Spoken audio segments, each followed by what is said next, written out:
Alright, welcome back to my ongoing review of the WWE Network, the trial week. This is day 4, me talking about day 4, which was yesterday, Thursday, the 27th of February. I'm about to sneeze. And I'll keep that in. So yesterday the big kind of network sell was the fact that we're going to get the first live event streamed on the WWE Network, and that was of course NXT Arrival. The pay-per-view slash super show for NXT, 2-hour live show with a half-hour pre-show panel featuring Renee Young as the host, Bret Hart, Kevin Nash, and Paul Heyman. So I'm going to talk about my experiences watching that on the network. Other things I watched on the network yesterday, I kind of flipped through some of the Shawn Michaels Chris Jericho feud from 2008, and finally I was able to see that in HD, which is awesome. I really wish they'd release a Blu-ray of that whole feud because it's just fantastic, and just to see it on DVD is not good enough. I want to see it on Blu-ray because it was a high definition feud. And anyway, that's, you know, besides that's just me being picky about HD, but streaming was a lot better with the on-demand content. Things were a lot more easily playable. You could skip things and it would play and it'd be smooth, you know. Although the quality there's quite a dropout. Sometimes it'd be nice HD, then it would drop down a bit, and then it would just go to really bad and then come back up again. And I think I prefer that. I prefer watching it and the quality dropping and then coming back, rather than it being in HD or in any quality and then just stopping.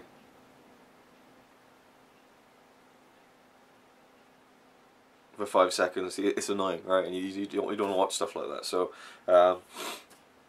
yeah, and then it came time for the stream, for the NXT stream last night. I was very much looking forward to it, but I couldn't stream it on the PS3, which is what I've been doing since Tuesday. I mean, I've really not bothered with the laptop, the desktop version of the network, because my laptop's not that great, and or it's getting older, I think, and a bit run down, and so streaming stuff is not always perfect. It's fine watching stuff on a small little screen, but the network screen is a bit bigger, so there's more demand on your hard drive and stuff, and your memory.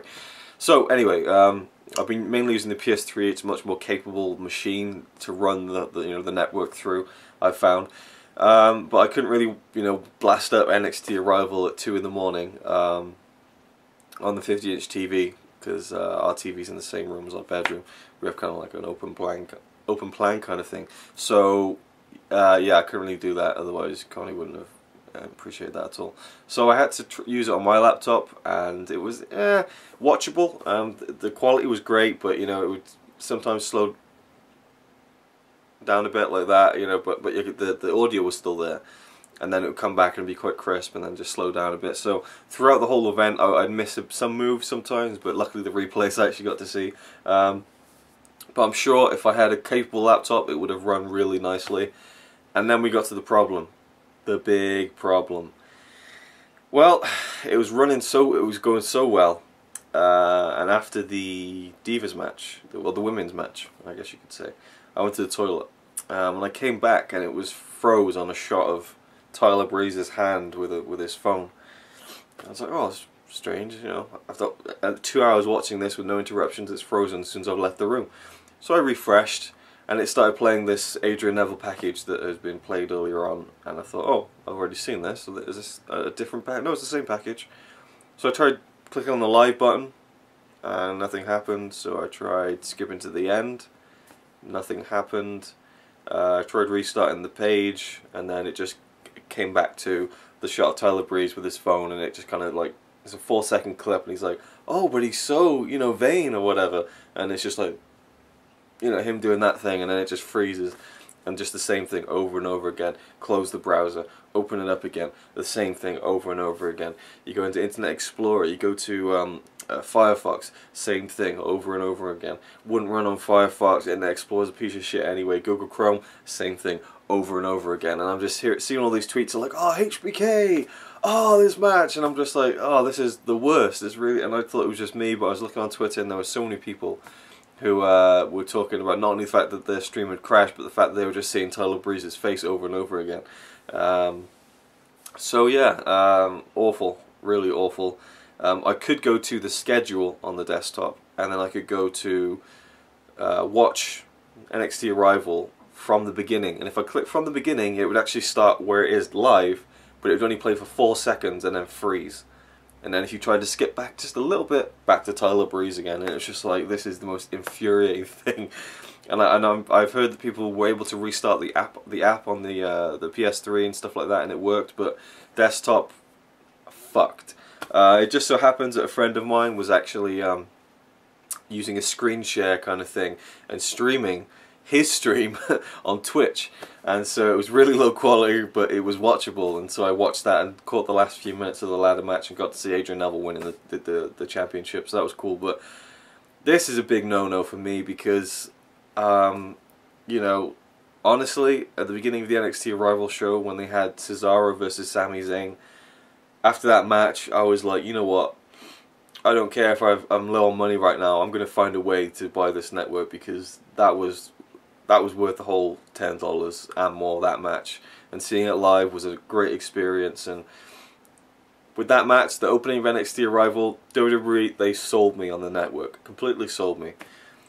At the end of that, at the end of NXT Arrival, well, I took my money back, you know, metaphorically speaking. I'm not going to commit to the network right now, because if they have a live show and you're watching it and you paid for it, and it just kind of doesn't work or glitches and there's nothing you can do about it, you just have to wait. I mean, you could watch it on demand after it finished airing, but it took about an hour, I think, before that actually happened, so I just had to go to bed. I couldn't stay up, so I had to watch it in the morning, the main event, and that's just not good, because if you think this is WrestleMania and it just glitches and that's it, and you're fucked and that's it, that is a real problem. That is a big no-no for something like this. And then for the pay-per-views, you know, you're paying for that premium, and if they're not delivering that service to, you know, at least an acceptable standard, then it's not worth it, you know. And of course, you know, I could just say that, you know, I'd prepare for a pay-per-view and have the laptop there and have, you know, the app on the PS3, so I've got two options, and it would probably be fine. But you know, you really shouldn't be preparing for the worst with something like this. I feel like they use this NXT Arrival as kind of a beta test of streaming, and I'm sure they'll iron out some of the kinks. They did actually send out apology emails to people. They acknowledged that there was a big issue. Nothing has been mentioned about, you know, kind of sweetening the deal or anything, or you know, just an apology basically, which is fine. I mean, what are they going to do really? But it was just a shame, really. So I'll be waiting until, you know, down the line when they will have it more, you know, they have it more together, I think. And I'll kind of gauge how the pay-per-views are going and the feedback from people if there are more problems in the future. WrestleMania doesn't matter because I'm going to WrestleMania, but so yeah, for me, this is kind of made up my mind that I won't be you know, putting the money down next Monday, but again, I'll give you my final thoughts on this whole network experience at the end of the week. It's going to be still going. I'm still going to be reviewing stuff, or talking about my experience with it anyway. Now, the event itself, NXT Arrival, was just brilliant. That Sami Zayn Cesaro match was just out of this world. It might even be a 5-star match. I loved it that much. The commentary team was amazing. The Divas match, the women's title match, was incredible. For a women's match, you know, and I say that with all due respect, they put on a wrestling clinic, which is something you don't see women do that often. Or maybe not a clinic, but they just showed you something that you rarely see from women, a lot of submission wrestling that looked really kind of painful, you know. I love that both Emma and Paige have submission finishes that look really legitimate and really painful, and they've really worked hard, I think, to make those look legit, and it works, you know.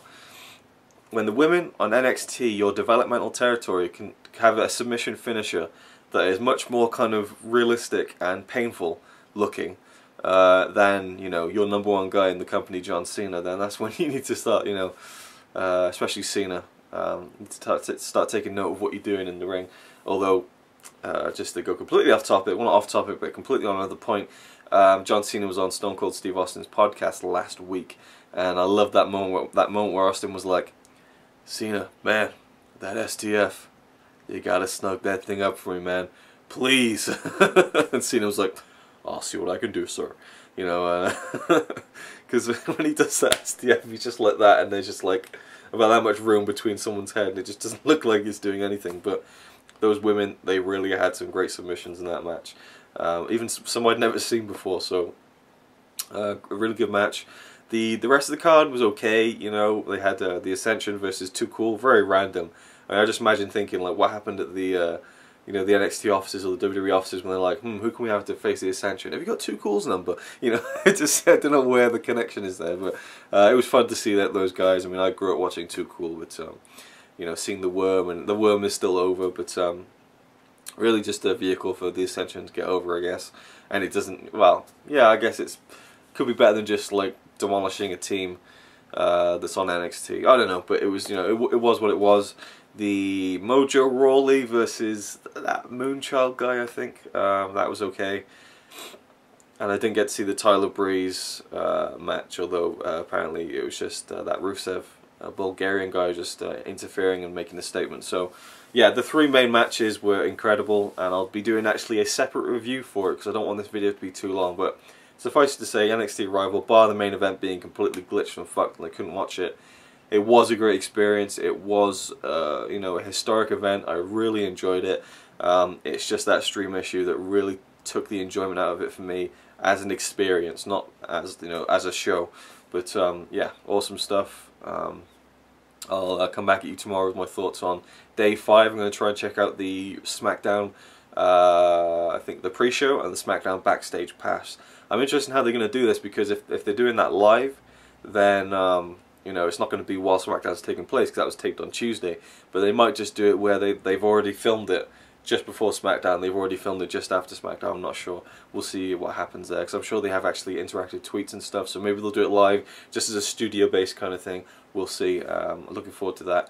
And yeah, I was going to say I might check out the Beyond the Ring tomorrow, which is the Steve Austin documentary, but I have the Blu-ray here, so I'd rather watch it in Blu-ray consistent quality. But there you go. I'm trying to think if there's anything else coming up. I'm not sure. I think the countdown and WrestleMania rewinds are not coming until next week, so I won't be able to see them because I'm not going to be renewing. I'm not going to be paying for the network moving forward. So yeah, but still, the SmackDown stuff, I'll see how that goes, and I'll talk about that tomorrow. So thank you for watching. He says he's really cool, but I think he's a tool. Even though I'm sure he's a quite nice guy, really. He's a quite nice guy, really.